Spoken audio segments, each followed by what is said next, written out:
first winter and Albania, Europe. Ito yung time na gumala kami ng sobrang lamig. Pabigla-bigla tapos naka-short pa kami. Ang galing! Ito yung umakyat kami doon sa pyramid na pinakamataas na building dito sa Albania. Parang pasyalan ata to. Parang nakita mo lang yung view ng mga buildings, bahay, lights, ganyan. So, umakyat kami dito. So, ayan.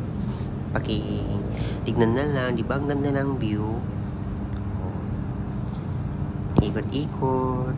Syempre, ako yan. Kasi, para makita nyo yung view, at saka ako, syempre naman. Ayan lang. Maraming salamat. Mabuhay. Stop.